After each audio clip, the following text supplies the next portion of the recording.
It's the Locked On Podcast Network, your team every day.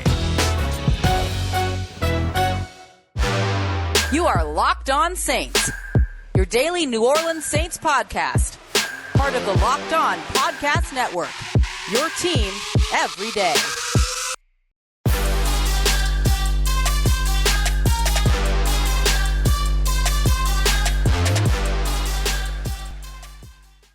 What is good, Who Dat Nation and Who Dat family? Welcome into another episode of Locked On Saints, your daily podcast covering the New Orleans Saints, part of the Locked On Podcast Network, your team every day. On today's episode, we're going to continue on with our breakdown, getting a little bit more in-depth for the New Orleans Saints opening preseason action against the Baltimore Ravens. We're going to start off with the quarterback competition and tell you who I think the winner was between Jameis Winston and Taysom Hill. Then we're going to jump back over to the defensive side, shout out some of the players that stood out that we didn't get to talk about in our post-game podcast, including, of course, Marcus Davenport, who absolutely feasted on that Baltimore Ravens offensive line. And then we're going to wrap up with some roster move updates. New Orleans Saints have until Tuesday at 4 p.m. Eastern time to cut down to 85, but it looks like they've made the cuts already. We already know who some of those names are. So we're going to cover all of that on today's episode. And as always, I'm your host, Ross Jackson, at Ross Jackson Nola on Twitter, co-managing editor over at CanalStreetChronicles.com, your Tuesday co-host over on the National Locked On NFL podcast. We got all that and a little bit of lagniappe for you on today's episode of Locked On Saints, your team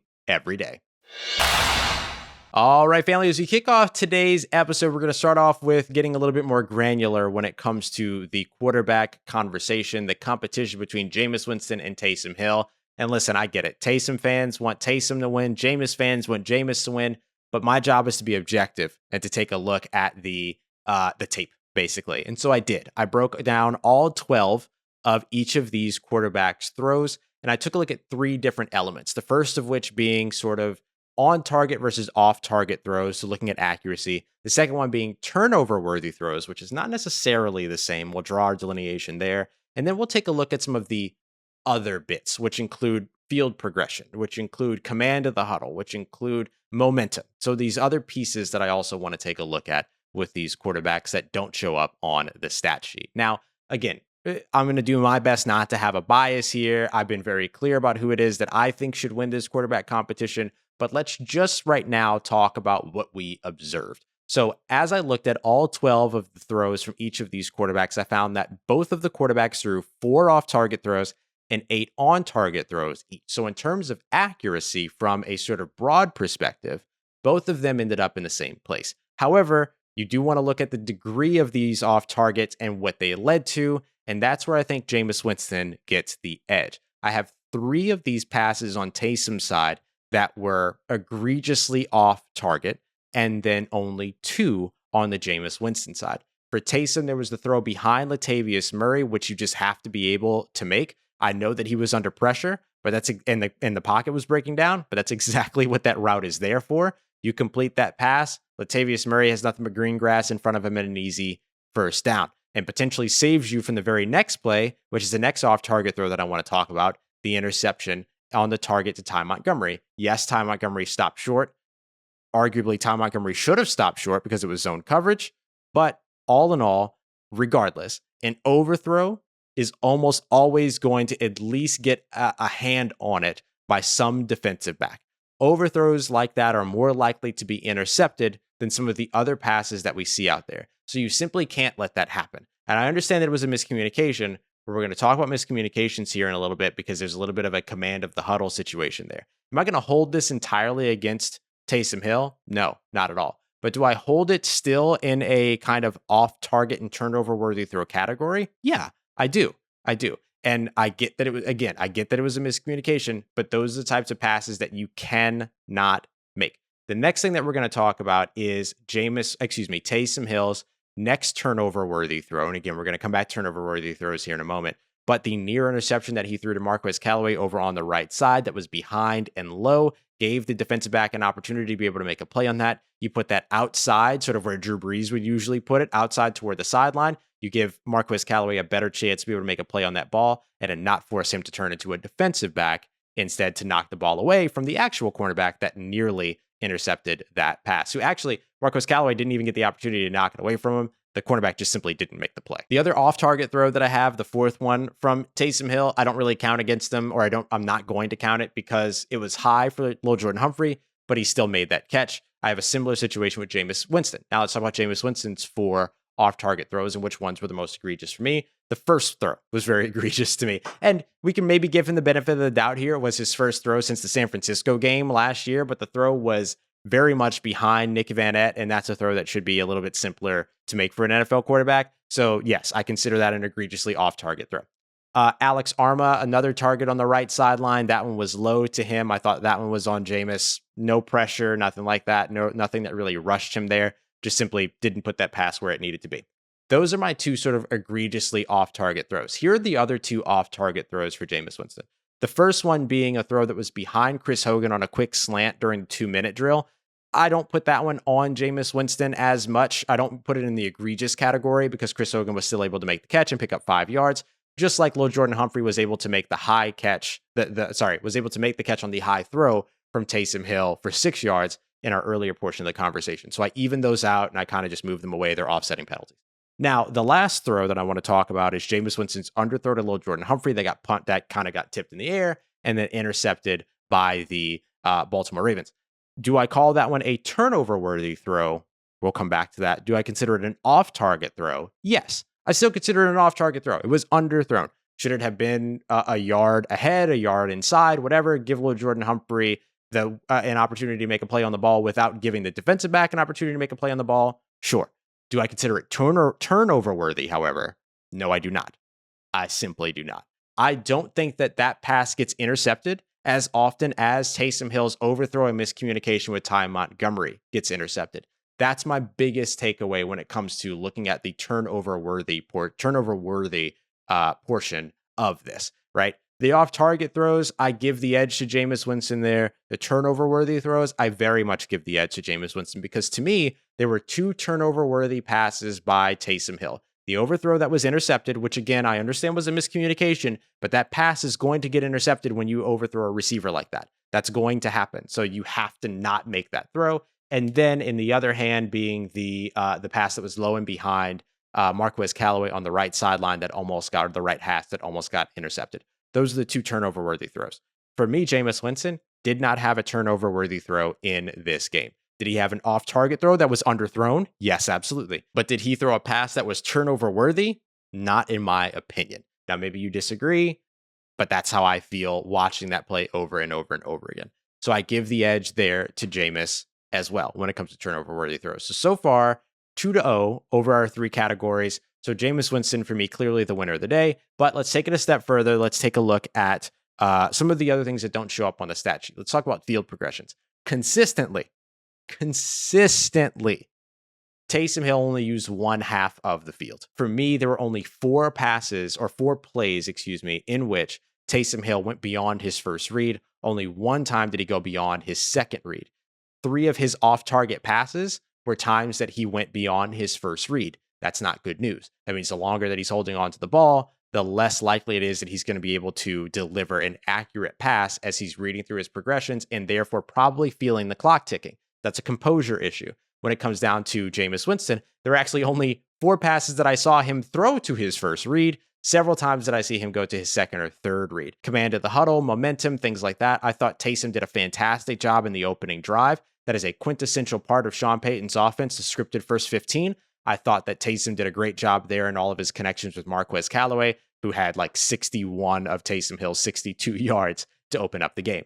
On the other side, we saw Jameis Winston get to run the 2-minute drill. Again, a quintessential part of Sean Payton's scheme and a place where Sean Payton really excels. We saw him be able to run Sean Payton's scheme very well there and cap off that drive with a touchdown. So that's why I give Jameis Winston the edge. And I give Jameis Winston the edge on the day, which shouldn't surprise anybody to hear because I said the same thing in the post-game podcast as well. But I wanted to make sure that I went a little bit deeper into this, looked at more finite details, more finite granular information. All right, family, y'all know that betting on the preseason is not my thing. So instead, I've taken a look at some of the futures odds over on betonline.ag and put some money down over there for MVP, comeback player of the year, offensive rookie of the year, defensive rookie of the year. There have been a lot of players that have been very intriguing over the course of all this. And the funny thing is you can bet on a favorite and still walk away with some cash if you end up winning come January when those awards are announced. So go and check out everything that betonline.ag has to offer when it comes to the NFL.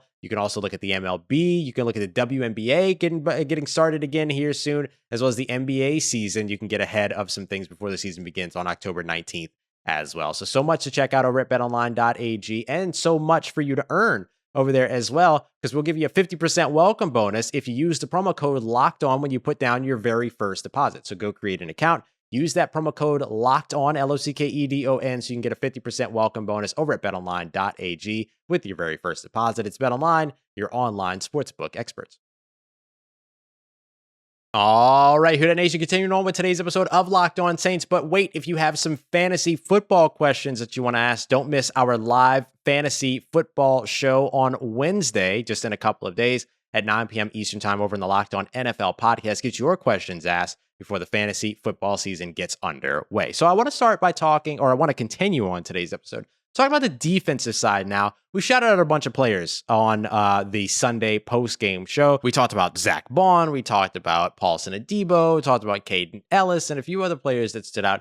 But I want to make sure that I circle back around to the defensive line, because the defensive line looked really good on Saturday or during Saturday's action, not the least of which being Marcus Davenport. He had 5 total pressures, according to Pro Football Focus, 2 tackles, and was credited with 2 run stops as well. And he was absolutely demolishing offensive linemen ahead of him. I mean, he had moments where he stunted toward the inside, blew up guys on the interior. His speed to power conversion, the reason that he was drafted, that big trait, the length, all of that, absolutely a part of what you saw in his, I guess you could say, in the resume that he's building throughout camp. And then it all came out on the football field, going up against this Baltimore Ravens offensive line, which has been in flux all season. But again, not every offensive line across the NFL is as good as the one in Indianapolis or in Los Angeles or in Green Bay or in New Orleans, right? What you saw these defensive linemen go up against in Baltimore is not far away from what you're going to get with the majority of NFL teams, because offensive line talent is so scarce across the league. So when you see Marcus Davenport get an opportunity to go up against inferior talent, quote unquote, then you want to see him kind of go wild and go and be outrageous and get these pressures. And you saw that from him in this game. He was an absolute just terror for the Baltimore Ravens. And not only, again, in the pass rush game, but also in the run game where he made a couple of stops. There was one particular run that actually ended up getting blown up by, I think it was Jalen Dalton, but Marcus Davenport did a phenomenal job climbing the line of scrimmage laterally to get in and be able to help to finish the play. It's that type of motor that you like to see. All of that is a part of what you want to see from Marcus Davenport. Of those 5 pressures, he had 1 hit on the quarterback and then 4 hurries. But even still, you'll take what you're getting in terms of the pressures. And Marcus Davenport said before the season, doesn't really care about the sack numbers, doesn't really care about the numbers. He just wants to focus on getting after the quarterback and being disruptive. That's exactly what he was on Saturday. And speaking of being disruptive, you saw it from all along the line of scrimmage when it came to David Onyemata. David Onyemata played a very interesting game for what we're accustomed to seeing from him. According to Pro Football Focus's stat counts, David Onyemata played 17 of his 22 snaps from the left end position. So he was rushing off the edge quite a bit in this game.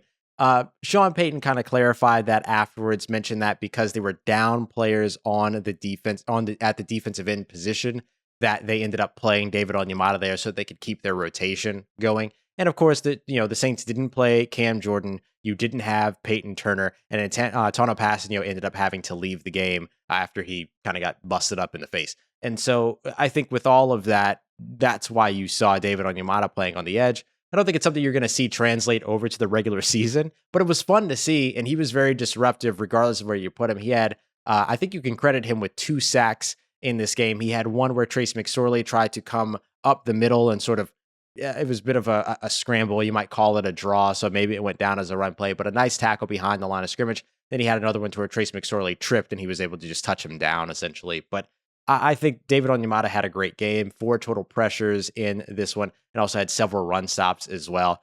Did a great job blowing up a ton of things going on for the Baltimore Ravens offense. And the other guy that I want to shout out is friend of the podcast. We've had him here on the show a couple of times. Caden Ellis played 30 total snaps, graded with an 84.3 overall grade by Pro Football Focus. You saw him play 6 snaps down as a pass rusher didn't get any pressures, but did help to bring the heat a little bit, causing Baltimore to dedicate an additional blocker and him being an additional pass rusher and everything. So you still saw that really work in his benefit.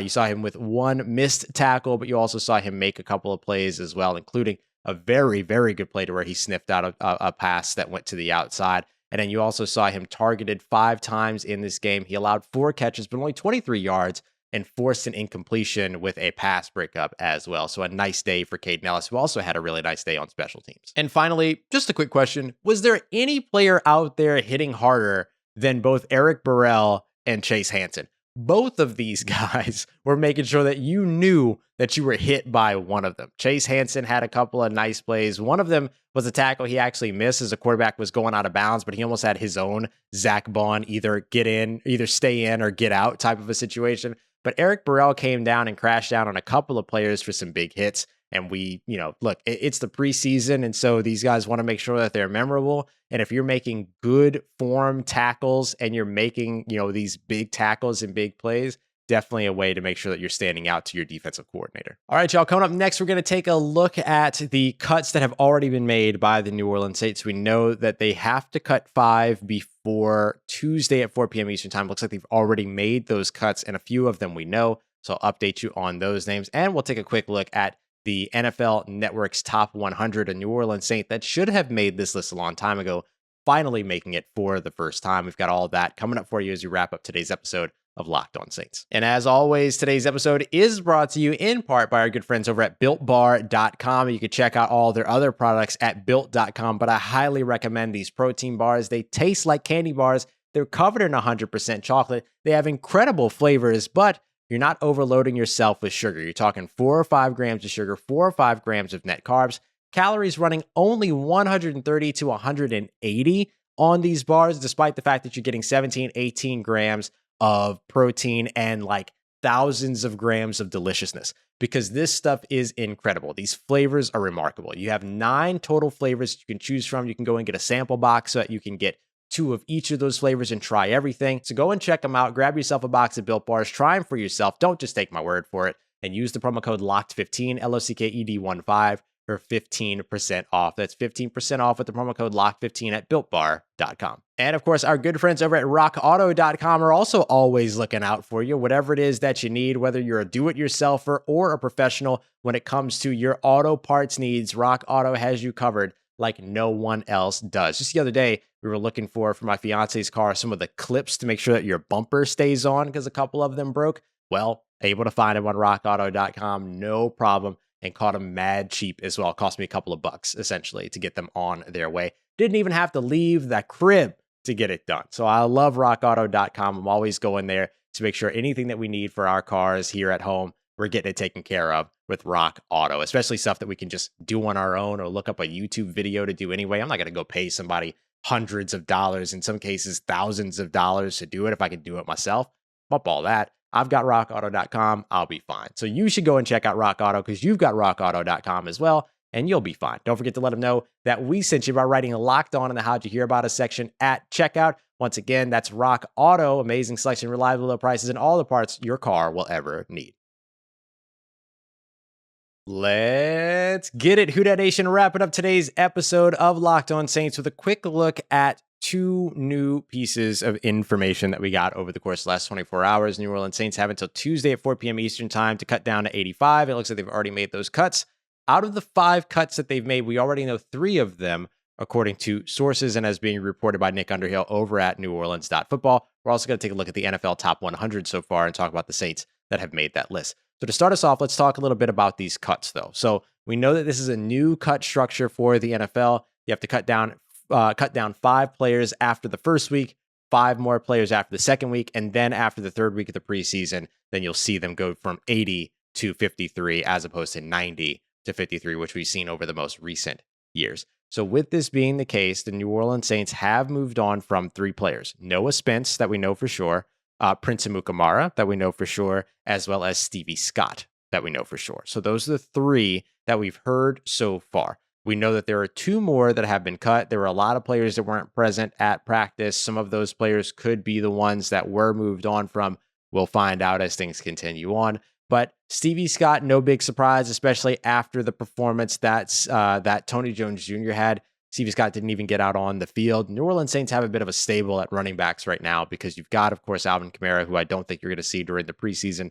Then you've also got Latavius Murray, Devonta Freeman, Dwayne Washington, and Tony Jones Jr. And Ty Montgomery could potentially take snaps there if you need him to. But even without Ty Montgomery, you've got 5 running backs on this roster.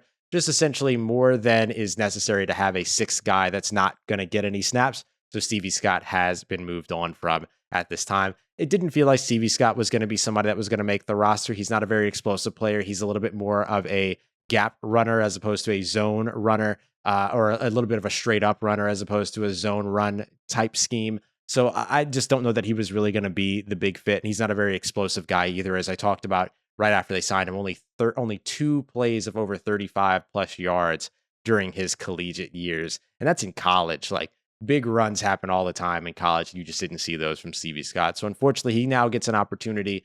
Unfortunately, he's no longer with the Saints, but he now potentially gets an opportunity to land elsewhere. Another veteran that gets the opportunity to land elsewhere now is Prince Amukamara, who the New Orleans Saints moved on from. He just struggled quite a bit with the New Orleans Saints. He struggled during camp. He struggled during the preseason game, and the New Orleans Saints clearly saw it and clearly like the talent that they're developing at the cornerback position with some of the younger guys, and then so decided to move on from Prince Amukamara. Not a very big surprise there. And then finally, Noah Spence. Noah Spence kind of surprised me because during training camp, he got a lot of opportunities. He played on some of the core special teams units in Saturday's game. Didn't perform super well on special teams, and perhaps that's what ended up leading to the cut. But for the New Orleans Saints, they just often don't have those speed edge rushers. That's not a prototype for them. The only speed edge rusher that they have on the roster that's not Noah Spence is Zach Bond, and they moved him to off-ball linebacker. And as we discovered on the unofficial depth chart breakdown, they were actually listing Noah Spence as a Sam linebacker as opposed to as an edge rusher. He just doesn't fit the plan in terms of what it is that the New Orleans Saints, or the prototype rather, as to what it is that the New Orleans Saints like at that edge rusher position, which is long, tall, strong. That's what they really like there. All right, so the NFL Network has released the first 60 players of their top 100. They really went for it. They released a bunch of them on Sunday night or Sunday afternoon following the morning preseason game. So for the New Orleans Saints, you've already seen some players named there. Real quick, let's recap who was there in 2020. You saw Ryan Ramczyk at number 82, Marshawn Lattimore at 76 with Demario Davis at 67. You saw Alvin Kamara at 42, Cam Jordan at 23, Drew Brees at 12, Michael Thomas at 5. So you saw 7 different players in the top 100 from the New Orleans Saints in 2020. Now, in 2021, the New Orleans Saints already staking their claim for having amongst the most players named on this list, because there's already 5 in the top 60 with 2 notable Saints not yet named. So they could turn around and have 7 players named here yet again, even after the loss of Drew Brees. So far on the list this year, you have at number 86, Marshawn Lattimore, his 3rd time making the list. At number 79, Teron Armstead, interestingly enough, the first time that he has ever made this list, which if you just laughed, you should have, because it's kind of ridiculous. He's been top 2 or 3 at his position, at a viable premier position as well, in terms of, or a very important premier position in terms of the NFL as well. And there's no reason this should be the first time that he's making the list, but alas, it is. But at least he made it. So here he is at number 79. At number 72 was Michael Thomas. Takes quite the tumble from number 5, but understandably, he had a lot of injury issues last year. He's going to miss he's going to miss some of the season here in 2021, and then a lot of sort of negative everything around him over the course of the offseason. But regardless, it's undeniable that he is one of the best wide receivers in the NFL when he's on the field. That's why he still makes this list. A reminder that he actually ended up catching his 500th career pass in just his 69th game, which was 11 games faster than Anquan Bolden did it with 80. And he did it faster than some of the biggest names at the wide receiver position in NFL history, including one Jerry Rice. Next up at number 64 was Demario Davis. He's up a little bit higher than he was last year. He was at 67